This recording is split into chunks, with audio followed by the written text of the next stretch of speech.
Shame is one of the most powerful and silent emotions we experience. It doesn't shout, it whispers, it tells us, don't let them see this. It convinces us that if people truly knew who we are, our fears, our mistakes, our insecurities, they would step back, lose respect, or walk away. And because human beings are wired for connection, anything that threatens belonging feels dangerous. So we hide, we pretend, we armor up, and slowly, without even realizing it, we disconnect. Many people confuse shame with guilt, but they are not the same. Guilt says, I did something bad. Shame says, I am bad. Guilt focuses on behavior. Shame attacks identity.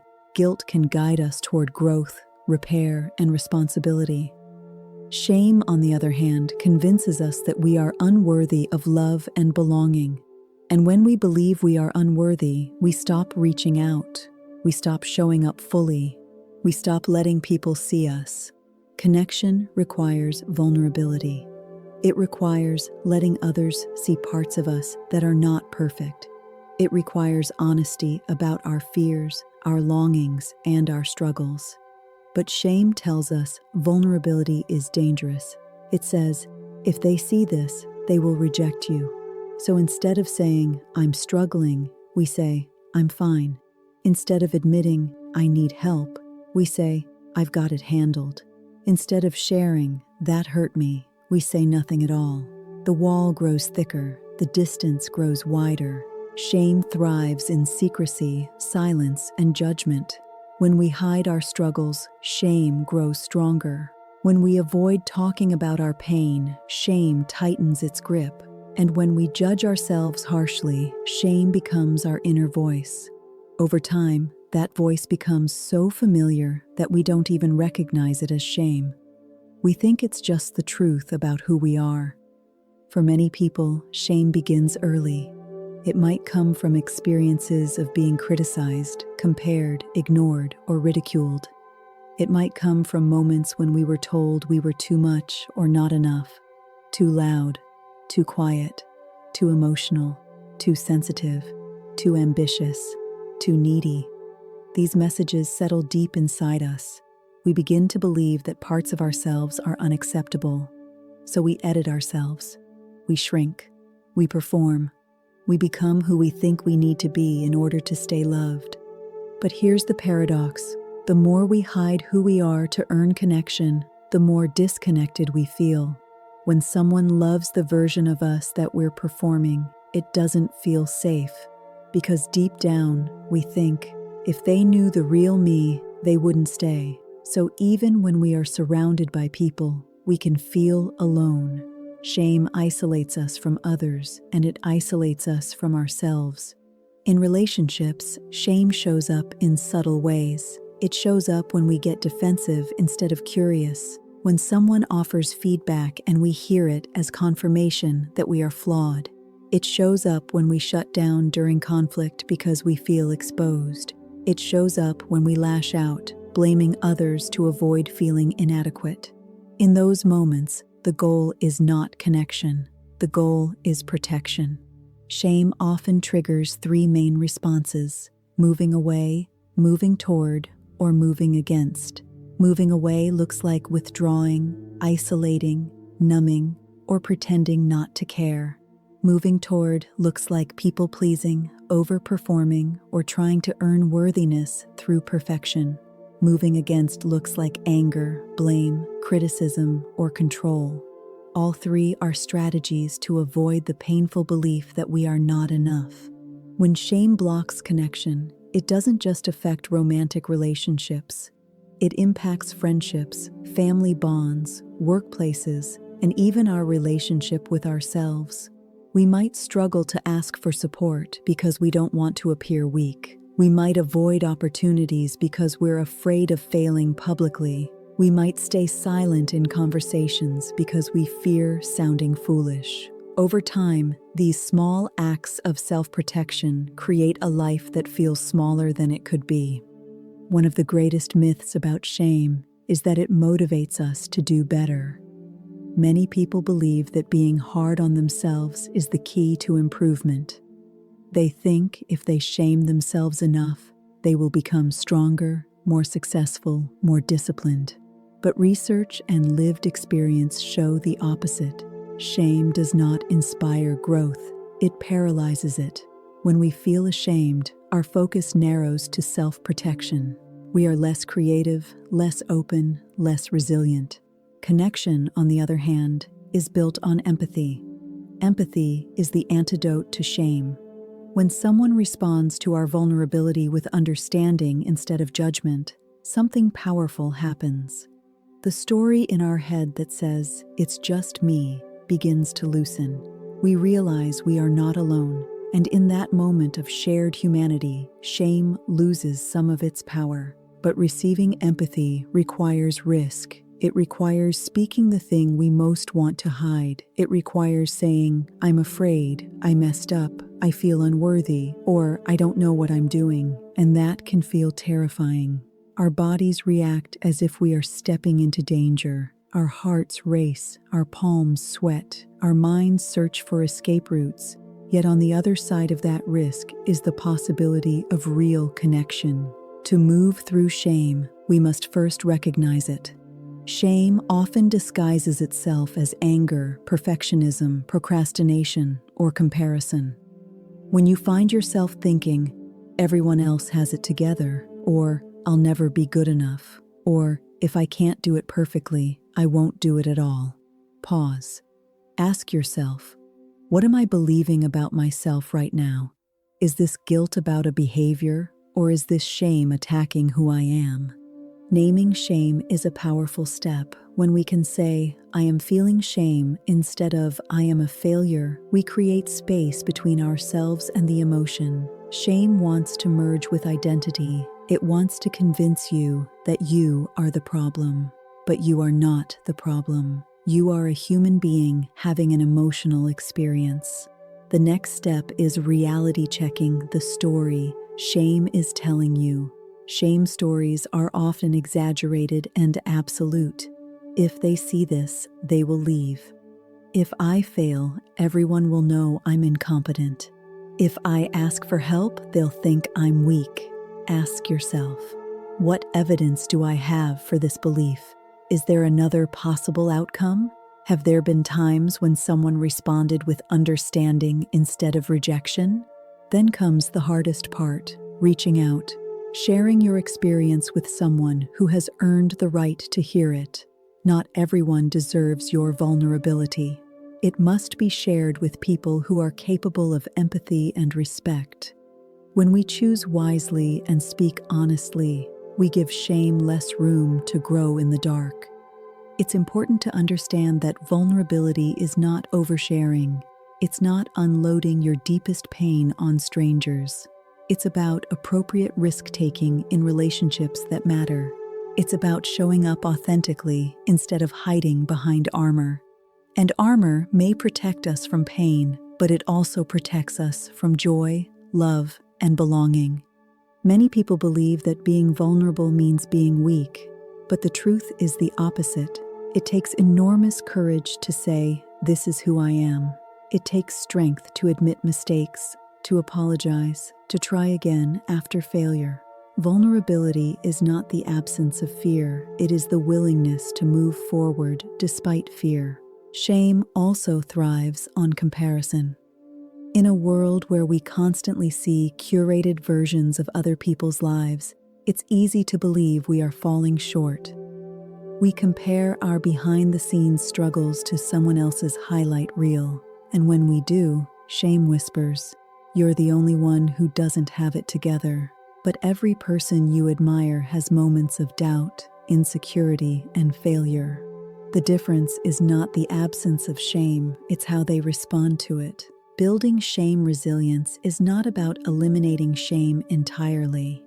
It's about moving through it without letting it define you. It's about recognizing when you are triggered, understanding the story you are telling yourself, reaching out for connection, and speaking to yourself with compassion instead of cruelty. Self-compassion is essential. Many of us speak to ourselves in ways we would never speak to someone we love. We call ourselves stupid, lazy, unlovable. We replay mistakes over and over. But healing begins when we replace harsh self-talk with kindness. Imagine speaking to yourself the way you would speak to a close friend who is struggling. That shift alone can soften shame's grip. When we practice self-compassion, we acknowledge three truths. I am human. I am imperfect. I am worthy of love and belonging anyway. Imperfection is not a personal failure. It is part of the human experience. Every person you know has felt not enough at some point. Shame tells us we are alone in our struggle. Compassion reminds us we are connected in it. Connection requires authenticity, and authenticity requires letting go of who we think we're supposed to be in order to be who we are. That doesn't mean we stop growing. It means we stop performing. We stop chasing approval at the cost of our own well-being. We allow ourselves to be seen, even when our voice shakes. When we choose authenticity, not everyone will approve, and that can trigger shame. But living for universal approval is exhausting and impossible. The goal is not to be liked by everyone. The goal is to be real with the people who matter. When we are authentic, the connections we build are deeper and more sustainable. They are based on truth, not performance. Shame loses power when stories are shared in safe spaces. Think about a time you opened up about something you were embarrassed about, and someone responded with, "Me too." That moment of shared humanity likely felt relieving. That is the power of empathy. It doesn't fix the problem. It doesn't offer advice. It simply says, "You are not alone." If you find that shame is blocking your ability to connect, start small. Practice honest conversations in low-risk situations. Share a minor insecurity with a trusted friend.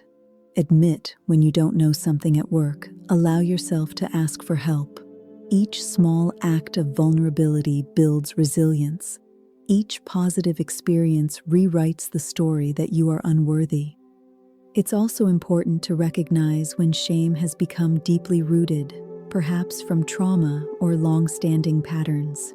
In those cases, professional support can be life-changing. Having a safe, structured space to explore your story can help untangle the beliefs that have kept you stuck. Seeking help is not a sign of weakness. It is a powerful act of courage. Imagine what your relationships could look like without the constant fear of being exposed. Imagine being able to say what you truly feel. Imagine receiving love without questioning whether you deserve it. That is what becomes possible when we confront shame instead of letting it control us. Connection is not built on perfection. It is built on shared humanity, on laughter, tears, mistakes, forgiveness, and growth. When we accept that we are imperfect and worthy at the same time, we free ourselves from the exhausting cycle of hiding and pretending. The next time you feel the urge to withdraw, to criticize yourself harshly, or to pretend you're fine when you're not, pause. Notice the shame. Name it. Challenge the story. Reach out. Choose courage over comfort. Choose connection over protection. Because at the end of the day, we are wired for belonging. And the only way to truly belong is to be seen. Not the polished version, not the perfect version, but the real, messy, beautiful, imperfect human version of you. Shame will always whisper, but it doesn't have to have the final word. Connection can be louder, empathy can be stronger, and your willingness to show up as you are can transform not only your relationships, but your relationship with yourself. When we dare to believe that we are worthy of love and belonging, even in our imperfection, shame begins to loosen its grip. And in its place, something far more powerful grows: courage, compassion, and genuine connection. When shame has been running the show for a long time, we may not even recognize how much it shapes our choices. It can influence the careers we pursue, the partners we choose, the boundaries we avoid setting, and the dreams we quietly abandon. Shame often sounds practical. It says, be realistic. It says, don't embarrass yourself. It says, stay small, stay safe. But underneath that practicality is fear, the fear of being exposed as not enough. Over time, living under the influence of shame creates a life built around avoidance rather than authenticity. Instead of asking, what do I want? We ask, what will keep me from being judged? Instead of asking, what feels meaningful? We ask, what will make me look successful? The result is a disconnect not only from others, but from our own desires and values. One of the most painful ways shame blocks connection is through the belief that we must earn love. Many of us grow up internalizing the idea that love is conditional. We believe we are lovable when we achieve, when we behave, when we please, when we perform. So we hustle for worthiness, we overwork, we overgive, we overcommit. We exhaust ourselves trying to prove that we deserve to belong. But love that has to be earned never feels secure. Even when people care about us deeply, we may struggle to receive it. Compliments feel uncomfortable, kindness feels suspicious, support feels undeserved. Shame whispers, if they really knew you, they wouldn't say that. So we deflect praise, we minimize our accomplishments, we push people away before they have a chance to reject us. In intimate relationships, shame can create cycles of misunderstanding. If one partner expresses hurt, the other may hear it as criticism of their entire character. Instead of responding with curiosity, help me understand how you felt, they respond with defensiveness. So now I'm a terrible person. The original issue gets buried under layers of protection. What could have been a moment of connection becomes a moment of distance. Shame also makes it difficult to set boundaries. When we feel unworthy, we fear that saying no will cause others to leave. So we say yes when we mean no. We tolerate behavior that hurts us. We stay silent about our needs, and then resentment builds. The irony is that avoiding boundaries to preserve connection often destroys the connection in the long run. True connection requires honesty about limits. For parents, shame can be especially heavy. There is immense pressure to be perfect, to say the right thing, to make the right decisions, to raise children without mistakes. When parents inevitably fall short, shame can flood in. Instead of modeling accountability and repair, they may double down, deny mistakes, or withdraw emotionally. But children don't need perfect parents. They need present parents who can say, I made a mistake and I'm sorry. That kind of vulnerability teaches resilience and trust. In the workplace, shame can stifle innovation and collaboration. If people are afraid of being ridiculed or blamed for mistakes, they stop taking risks. They stop speaking up with ideas. They avoid asking questions. Creativity shrinks in environments where shame is used as a management tool. On the other hand, when leaders model vulnerability, admitting what they don't know, owning their errors, they create cultures of trust, and trust fuels connection and growth. Shame often convinces us that we are uniquely flawed.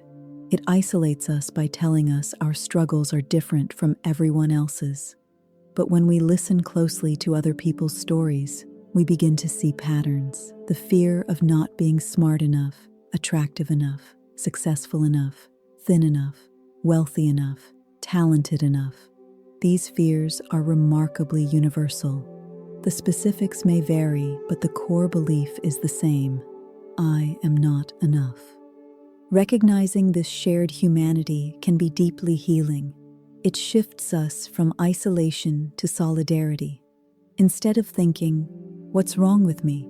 We begin to think, this is part of being human. That shift does not eliminate pain, but it removes the added layer of self-condemnation. And without that extra weight, we can approach ourselves and others with more compassion. Another way shame blocks connection is through numbing. When shame feels overwhelming, we look for ways to escape it. We might overeat, overwork, scroll endlessly, binge watch, drink excessively, or distract ourselves in countless ways. Numbing temporarily dulls the pain, but it also dulls joy, gratitude, and presence.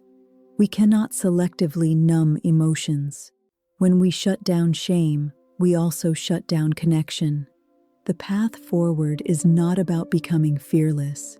It is about becoming aware. Awareness allows choice. When we notice shame rising, we can pause instead of reacting automatically. We can say, "This is a shame trigger." We can breathe. We can remind ourselves that discomfort does not equal danger.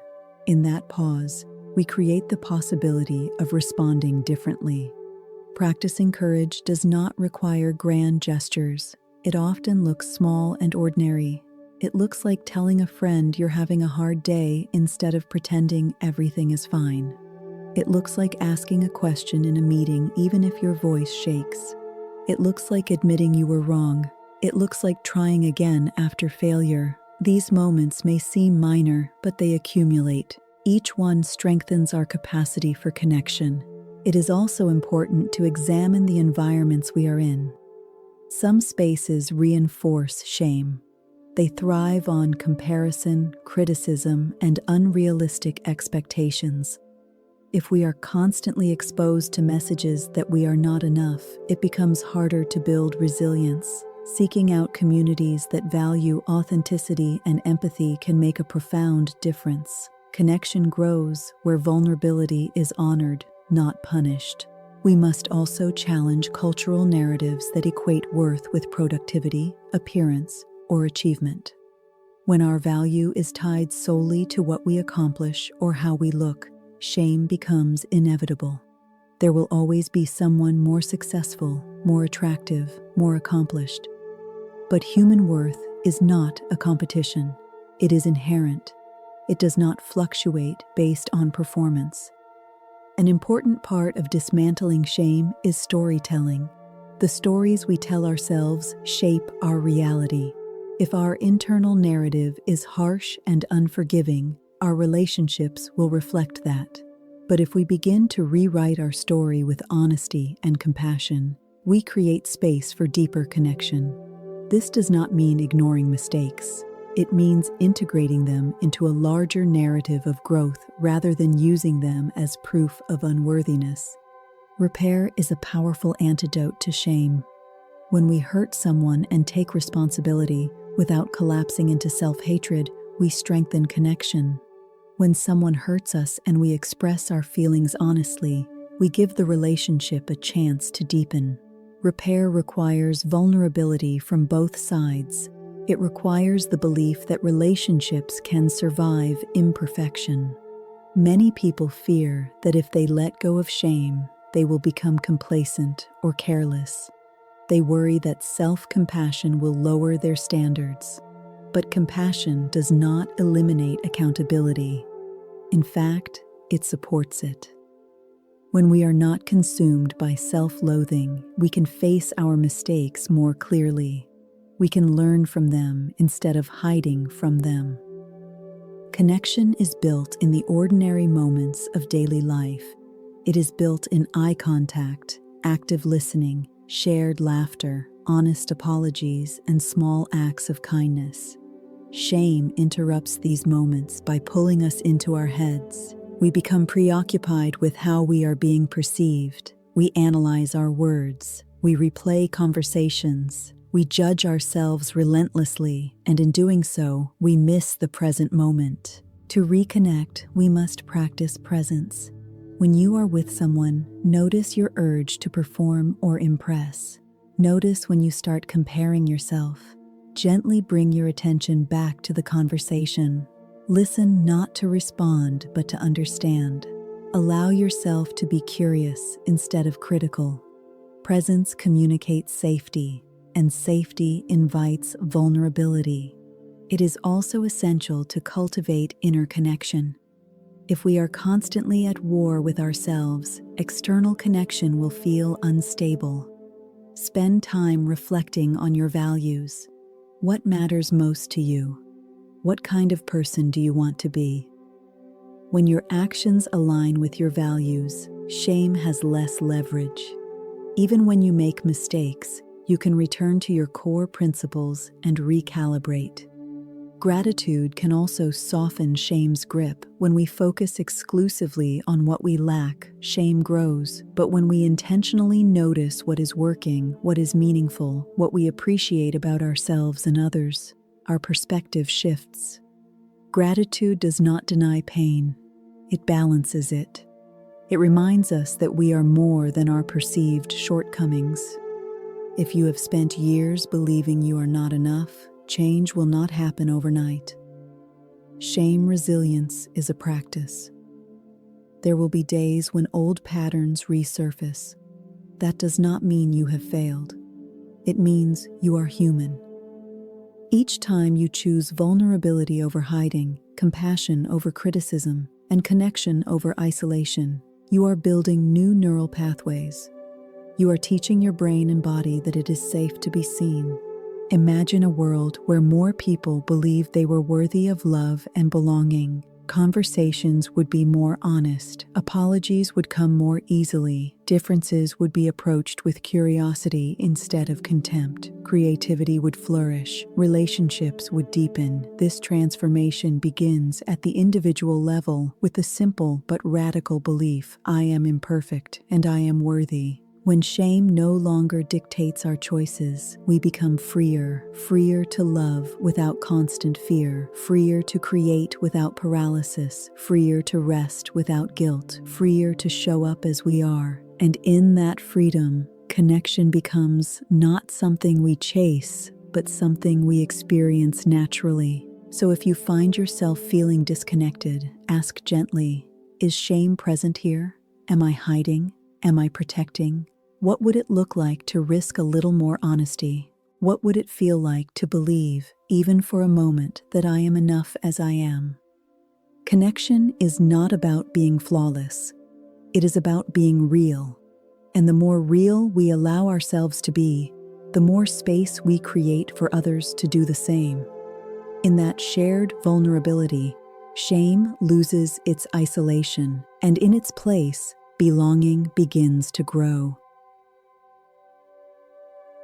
At its core, shame is the fear of disconnection. It is the deep, painful belief that if others truly see us, they will decide we are unworthy of love and belonging. And because connection is a basic human need, not a luxury, not a preference, but a necessity, anything that threatens it feels overwhelming. So we hide, we armor up, we pretend, we perfect, we please, we withdraw, all in an attempt to stay safe. Yet the very strategies we use to protect connection are the ones that quietly destroy it. Shame blocks our ability to connect because connection requires vulnerability. It requires us to be seen as we are, not as we perform ourselves to be. It asks us to risk honesty over image, courage over comfort. And shame tells us that risk is too dangerous. It convinces us that hiding is safer than being known. But hiding comes at a cost. When we hide parts of ourselves, we may avoid rejection, but we also prevent true belonging. Because belonging is not being accepted for who we pretend to be. It is being accepted for who we truly are. The path forward is not about eliminating shame completely. Shame is a human emotion. We will all feel it at times. The goal is resilience, the ability to recognize shame, speak it, and move through it without letting it define us. The goal is to replace secrecy with story, silence with conversation, judgment with empathy. The goal is to remember that imperfection does not make us unworthy, it makes us human. When we begin to practice courage in small, everyday ways, by admitting we don't know, by asking for help, by apologizing sincerely, by sharing our fears, we chip away at shame's power. Each time we choose authenticity over armor, we strengthen our capacity for connection. Each time we offer empathy instead of criticism, to ourselves or to someone else, we create a space where shame cannot thrive. True connection is not built on perfection. It is built on shared humanity. It grows in the moments when we say, "This is hard," and someone responds, "I understand." It deepens when we take responsibility without collapsing into self-hatred. It flourishes when we allow ourselves to believe that we are worthy, not because we are flawless, but because we are human. If there is one truth to hold on to, it is this: you do not have to earn belonging. You do not have to be extraordinary, flawless, or constantly strong to deserve love. Worthiness is not something you hustle for. It is something you recognize within yourself. And when you begin to live from that place of inherent worth, shame no longer controls your relationships. It may still whisper, but it will not dictate your choices. Connection begins the moment we dare to believe that we are enough. Enough with our strengths, enough with our flaws, enough in our uncertainty, enough in our growth. And when we show up from that belief, we give others permission to do the same. In the end, overcoming shame is not about becoming fearless. It is about choosing courage again and again, choosing to be seen, choosing to speak, choosing to stay present, choosing connection even when it feels vulnerable. And in that choice, we discover something powerful. The very parts of us we feared would push people away are often the parts that bring us closer together. Because when we are real, we are relatable. When we are honest, we are human. And when we allow ourselves to be imperfect and worthy at the same time, we open the door to the deep, authentic connection we have been longing for all along.